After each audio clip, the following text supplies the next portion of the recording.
quiet, my God is alive. How could I keep it inside? So praise the Lord, oh my soul. I'll praise 'cause you're sovereign, praise 'cause you reign, praise 'cause you rose and defeated the grave. I'll praise 'cause you're faithful, praise 'cause you're true, praise 'cause there's nobody greater than you. I'll praise 'cause you're sovereign, praise 'cause you reign, praise 'cause you rose and defeated the grave. I'll praise 'cause you're faithful, praise 'cause you're true, praise 'cause there's nobody greater than you. Praise the Lord, oh my soul. Say, praise the Lord, oh my soul. Praise the Lord, oh my soul. Say, praise the Lord, oh my soul. I won't be quiet, my God is alive. How could I keep it inside? Say, I won't be quiet, my God is alive. How could I keep it inside? No, I won't be quiet, my God is alive. How could I keep it inside? So praise the Lord, oh my soul. Så prijs die Heer, o my ziel. Prijs die Heer, Hij is goed. Prijs die Heer, als mijn leven. Prijs die Heer. Ja, prijs die Heer, o my ziel. Prijs die Heer, want Hij is goed. Prijs die Heer, als mijn leven. Prijs die Heer. Prijs die Heer, ja, prijs die Heer, o my ziel. Prijs die Heer, Hij is. Prijs die Heer, als wij leven. Prijs die Heer, die hele scheppen. In die hele scheppen zijn zang. Alles wat leven zijn naam. Ze prijs die Heer, o my ziel. Prijs die Heer, want Hij is goed. Ja, prijs die Heer, als wat leven. Prijs die Heer. Ja, prijs die Heer, o my ziel. Prijs die Heer, want Hij is goed. Prijs die Heer, als wat leven. Prijs die Heer. Last keer. Ja, prijs die Heer, o my ziel. En prijs die Heer, want Hij is goed. Prijs die Heer, als wat leven. Prijs die Heer.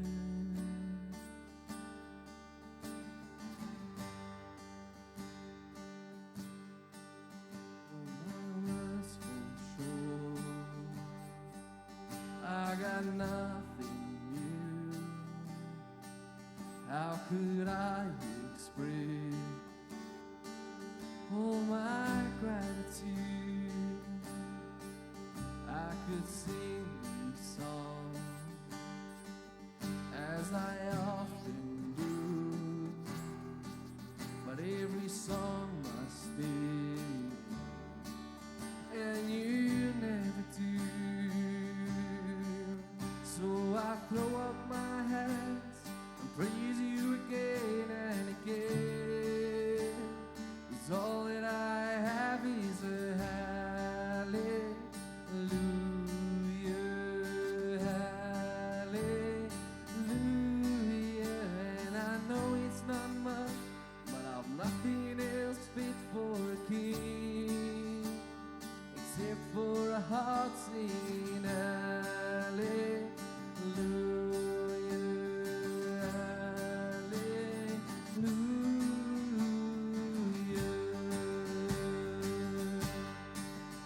I've got one response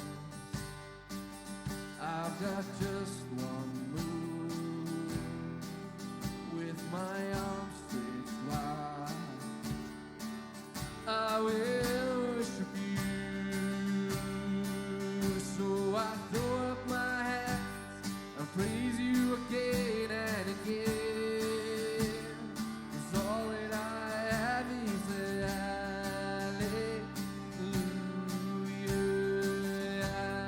hallelujah. And I know it's not much, but I've nothing else fit for a king except for a heart singing hallelujah, hallelujah.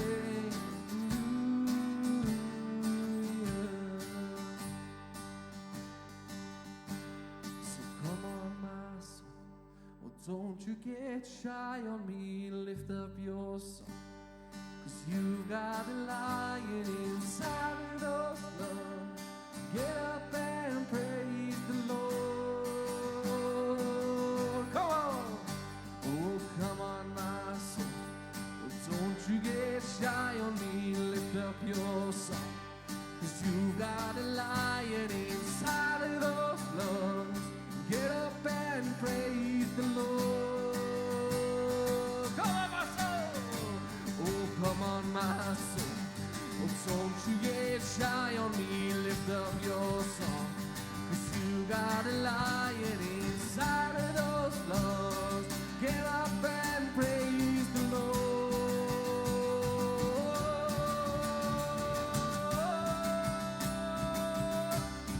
Praise the Lord. So I throw up my hands and praise you again and again. 'Cause all that I have is a hallelujah, hallelujah. And I know it's not much, but I'm nothing else fit for a king except for a heart singing hallelujah, hallelujah.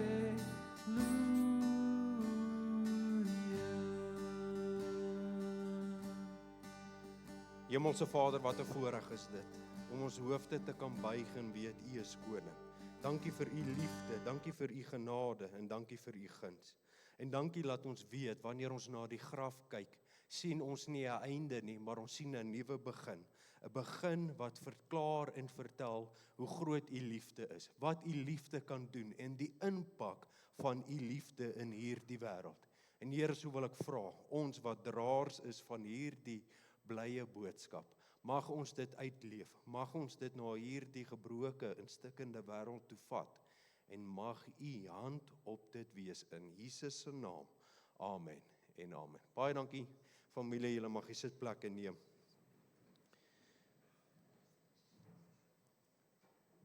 Vir ons kykers wat ingeskakel is, sê ons ook hartlik welkom, en ek wil vir elkeen sê dankie vir julle tyd en moeite om hier te wees. En dit is vir my 'n regtig groot voorreg om te kan sê dankie. Dankie vir julle hulp vir Donderdag. Ek dink dit was 'n groot sukses in baie opsigte. Dankie dat ons die hande en voete kon wees, en dankie vir elkeen wat bygedra het, al is dit gebede, al is dit om iets te gee, al is dit om hande oop te stel vir dit. Was vir my so lekker om te sien.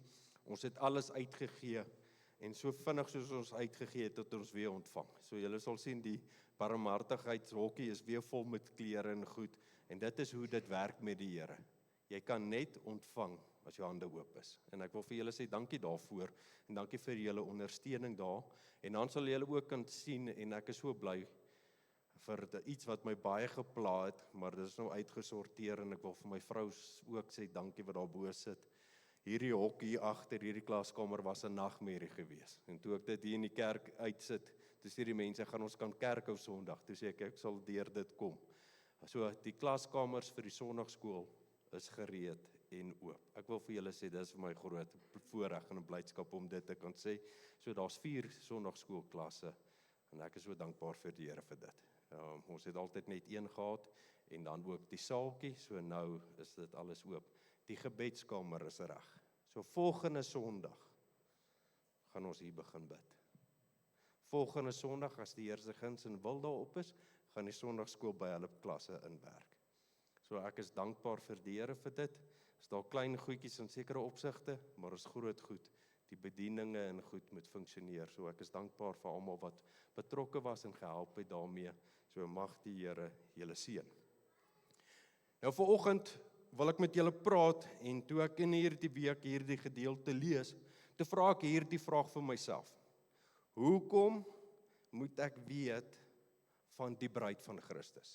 Hoekom is dit belangrik, wat se waarde hou dit vir my in en hoekom moet ek dit uitleef? En ek glo as ons hierdie konsep verstaan, gaan dit 'n impak maak in jou wandel saam met hom. Dit is iets wat die Ou Testament gesmag het en gewag het, waar ons nou die voorreg het om in dit te kan wandel. En dit kan alleenlik kom deur die werke aan die kruis van Christus. En as ek weet wat die bruid se rol is, kan ek dit uitleef. Dan gaan ek die guns van die Here ervaar.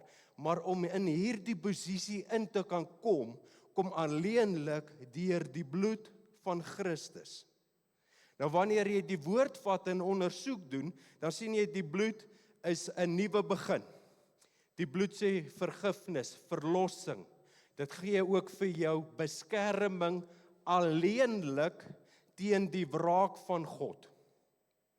Die bloed is ook die belofte en die verbond. So kan ons deur die lys gaan oor al die eienskappe van die bloed van Christus. Maar die kern van die bloed het te doen met die lam. Al hierdie waardes en wat hier uitvloei is afhanklik en alleenlik oor die lam van God, omdat die lam volmaak is en hierdie prys aanhoudend betaal word, vir tydloos is, het ons waarde in die bloed en deur dit kan ons die bruid wees. En ek wil julle vat na Eksodus 4 toe. En voordat ons gaan lees, wil ek net gou 'n bietjie agtergrond vir julle gee wat hier gebeur. Hier's baie dinge wat in hierdie paar hoofstukke gebeur, wat ons half hierdie gedeelte, hierdie vreemde gedeelte, laat verlore gaan. Eers word Moses geroep vir hierdie werk. Vir 40 jaar werk hy vir sy skoonpa.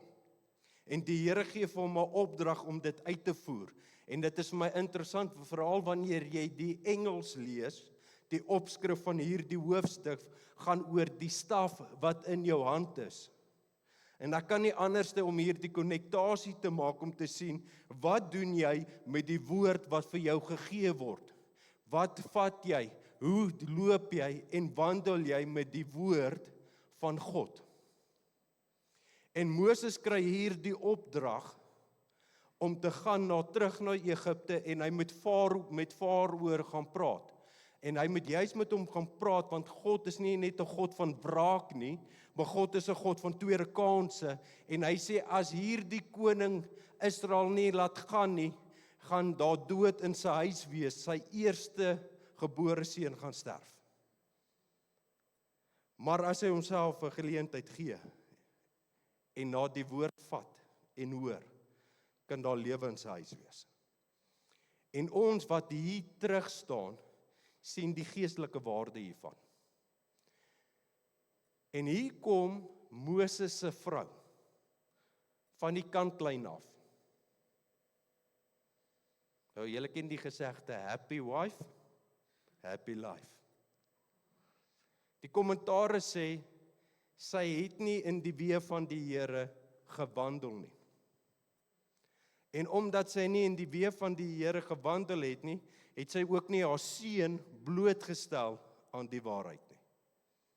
En daarom was hierdie seun nie besny gewees nie.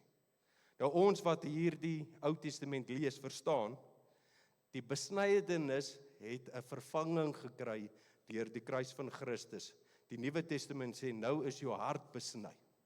Dit beteken, die bloed het oor jou gekom vir nuwe versoening, vir 'n nuwe begin. Daarom beveel ek jou, dit praat die Here nou met Moses oor Farao, laat my seun trek, dan dat hy my kan dien. So dis wat Moses moet sê, laat Israel kan uitkom uit hierdie sondelas uit Egipte uit, so laat hulle my kan dien. Maar jy het geweier om my te laat trek. Kyk, ek sal jou eersgeborene seun laat sterwe. Dit het nou te doen met Farao. Hier kom nou Moses se vrou van die kantlyn af, van die volgende vers af. En op die pad in die herberg het die Here hom teëgekom en wou hom doodmaak. Hierdie is nou 2 verskillende scenario's. Ek hoop julle is met my, want dit was confusing toe ek dit eerste keer gelees het en sê, wat gebeur nou hier? Toe neem Sebora 'n skerp klip en sny die voorhuid van haar seun af en gooi dit voor sy voete en sê, dit is Moses se voete, want Moses is op 'n missie, op pad, om Israel gaan uithaal. Waarlik, jy is vir my 'n bloedbruidegom. En hy het hom laat staan, toe het sy gesê, bloedbruidegom, met die oog op die besnydenis. Hemelse Vader, sal U hierdie woord oopbreek in Jesus se naam. Interessant, die Here is besig met Moses en die Here praat met hom en die Here deel met hom sekere insette, wys vir hom die pad wat hy moet stap. En in hierdie oomblik voel Moses baie ongeklassifiseerd en eintlik gesê ongekwalifiseerd en gesê, Here, U moet iemand anders te kry. En in hierdie hoofstukke lees ons dat die Here sê, ek sal met jou mond wees en ek sal laat jy 'n voorbeeld wees vir hierdie mense. Jy sal my woord wees vir Israel wat vasgevang is. Dit is 'n tipe Christus en 'n voorwielspieling. Jy gaan my woorde skat, ekskuus. Ons kry insig van wat gaan Christus doen vir ons in ons geestelike lewe. En Moses ontmoet met God en sy hele handel en wandel verander. Soveel so, laat sy vrou wat van buite af staan, dit kan insien en laat dit by haar 'n verandering bring.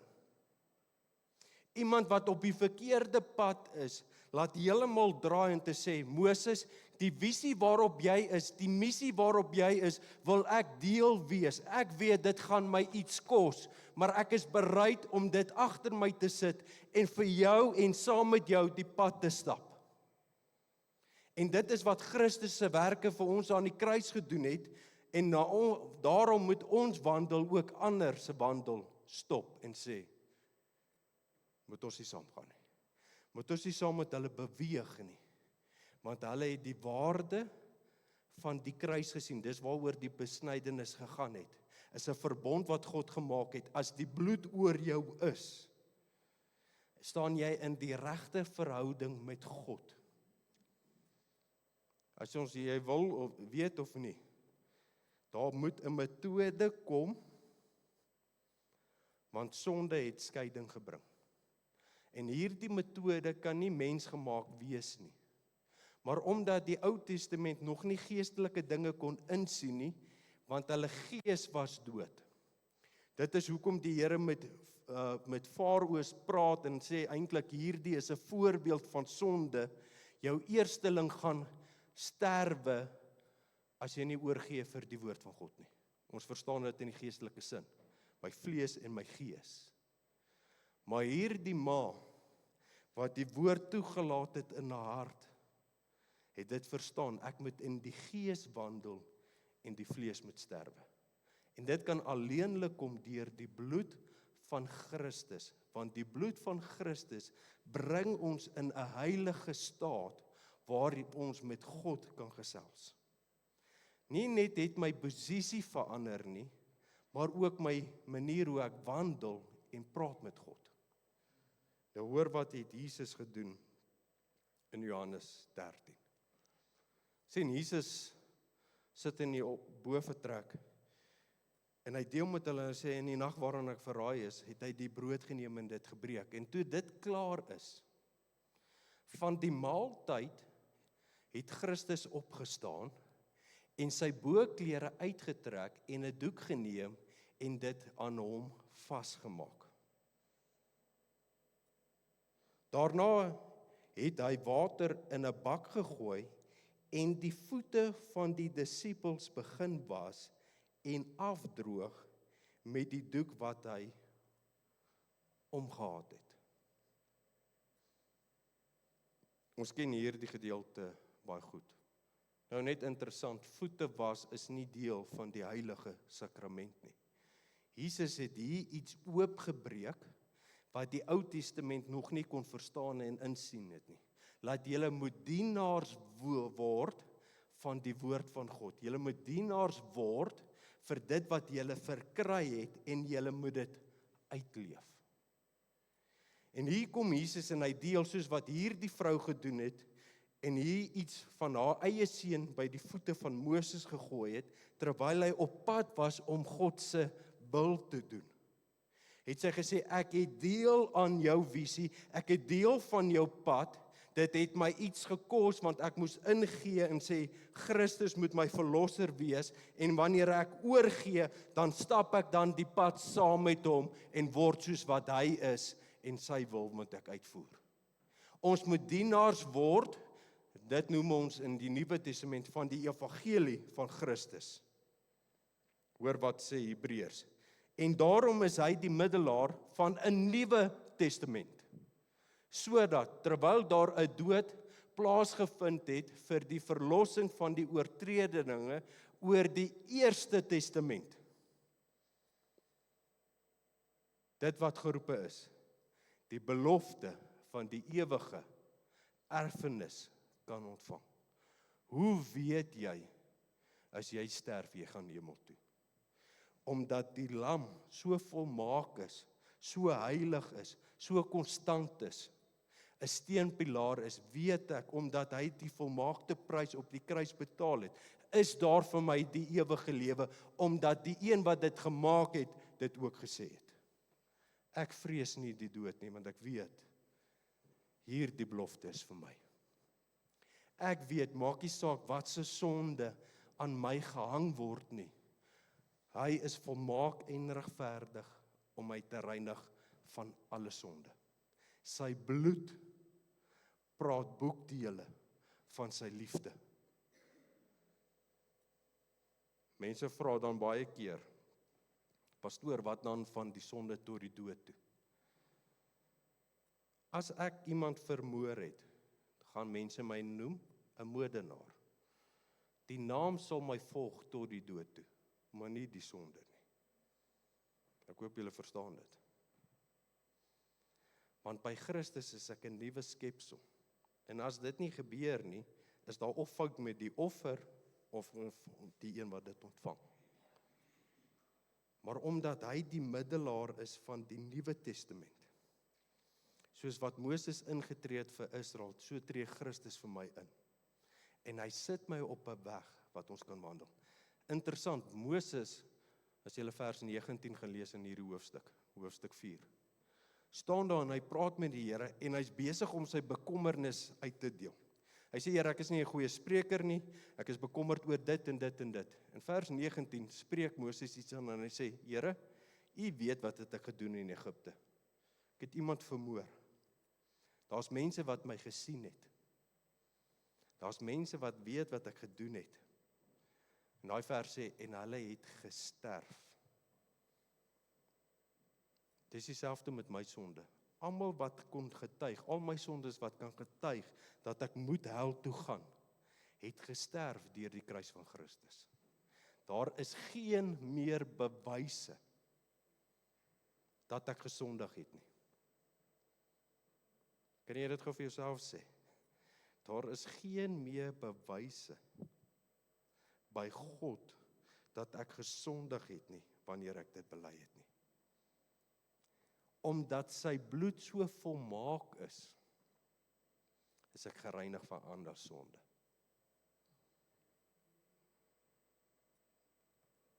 As dit jou nie bly maak nie, weet ek nie. as gevolg van sy dade, is daarmee geen bewys dat ek moet hel toe gaan nie. Mense, weet julle waartoe is hierdie voete op pad? Hemel toe. Nie omdat ek so oulik is nie. Nie omdat my vrou vir my sê, jy's 'n engel nie. Omdat Christus besluit het om die wil van God te doen. Om die las van sonde te dra en dit te word, ter wille van my, sodat ek saam met hom kan wandel, en hy noem my liefling. Ek is sy bruid. Ek het die belofte van die ewige erfenis ontvang. As iemand vir jou vra die week, waartoe is jy op pad? Sê, ek is op pad hemel toe. Kom jy saam? Hoor gou wat sê Korintiërs. Nie dat ons uit onsself bekwaam is om iets as uit onsself te bedink nie, maar ons bekwaamheid is uit God. Ek wil vir julle sê, ek kan nie myself indink, hoe moes hierdie vrou gevoel het in haar binneste nie. Om net hier die getuienis van Moses te hoor, dit te ervaar, dit te sien, laat haar hele optrede verander en sy haar seun gevat het en besny het ter wille van sy lewe. Hierdie opoffering gemaak het, sodat hierdie seun saam met sy pa kan wandel. Klink dit nie soos die evangelie van Christus nie?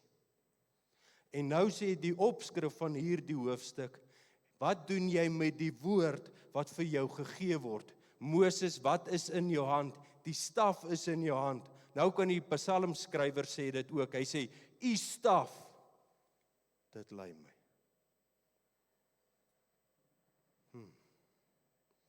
Hoor gou wat, die laaste skrif, Jeremia. Maar dit is die verbond wat ek na die dae met die huis van Israel sal sluit, spreek die Here. Ek gee my wet in julle binneste en skrywe dit op hulle hart. En ek sal vir hulle 'n God wees en hulle sal vir my 'n volk wees. Deur die bloed van Christus en is aanleenlik deur sy bloed het ek sy bruid geword en daarom kan ek uitroep, Abba Vader, daarom weet ek dat God na my gebede luister, daarom weet ek dat hy my lei en my bestuur, want hy het ook sy Heilige Gees vir my gegee, om in my binneste te kom wandel en te leef, sodat ek sy wette kan onderhou. Hierdie kom nie deur kultuur nie. Baie keer as jy gaan kyk wat in die wêreld gebeur, dan sê hulle jou dade moet eers verander voor ons jou vertrou. Die Here sê ek vertrou jou en omdat ek jou vertrou, gaan jou dade verander. Omdat jy 'n ontmoeting gehad het met die lewendige seun van Christus wat die pad gestap het om my uit 'n sonde Egipte in 'n geestelike sin kom losgemaak het. Sodat ek kan wandel en gaan na die beloofde land. Wat interessant is van die woord. Hulle sou baie vinniger in die beloofde land gegaan het as gevolg van twee goed. Nommer 1, hulle was nie op 'n plek om dit te ontvang nie. Nommer 2, hulle het nie God vertrou nie. Hulle moes eintlik, ek dink is 11 dae gewees het, om in die beloofde land in te beweeg het. Hulle het 40 jaar rondgedwaal. En die Here sê vir Moses, Israel is nie sterk genoeg vir oorlog nie. Wat sê ek vir jou vandag van hom? Die pad waarop jy is, hang baie van jouself af. Waar is jy op jou wandel en jou loop saam met God? En dit begin net met jou verhouding. Jy is sy bruid. Hy gaan jou kom haal. Hoor nou mooi. Ek het vir jou goeie nuus. Kom ons sluit die oë.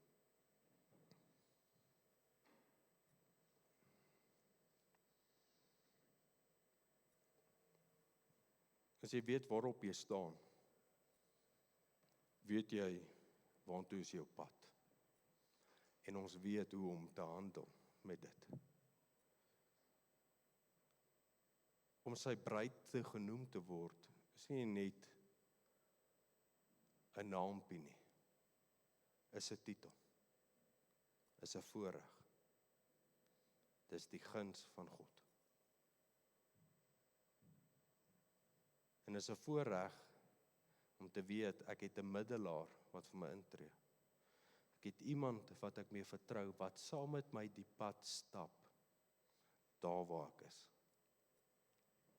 En vanoggend wil ek jou net weer kom herinner, aan die waarde wat God geheg het aan jou. Op jou weg waar jy is. Maar die Here vra, neem aksie en vertrou my woord. As die maan nie van die kantlyn af opgespring het en aksie geneem het nie, was daar dood in haar huis. In jou hart is daar dalk dood. Maar die Here sê, vat hierdie opoffering en ek sal weer lewe teruggee. En haar gehoorsaamheid het lewe in haar hart kom gee, het lewe in haar huis kom gee. En so wil God vandag weer lewe in jou pad gee.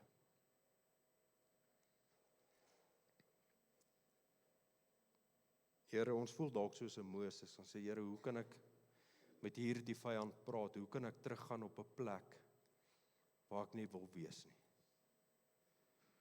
En die Here het vir hom gesê, my hand en my guns is met jou. Moses se bevestiging was, omdat hy die staf het, omdat hy die woord van God het, kon hy die pad stap. Dit was Moses se keuse om te kies hoe hy by Egipte gaan uitkom. Maar God het net gesê, sorg dat jy die woord saam met jou het. En toe hy die woord toepas en die woord vashou en dit uitleef, toe ervaar hy die guns van God. Vyande gaan teen jou opstaan, maar die vyand moet self luister vir die woord van God. Here, en dis wat ek bid vir elkeen wat hier sit, waar 'n vyand kom pla en kom krap, dat u woord die lig kom wys en kom herstel, in Jesus se naam. Amen. Baie dankie familie, baie dankie dat julle so aandagtig geluister het. Nou, ek kan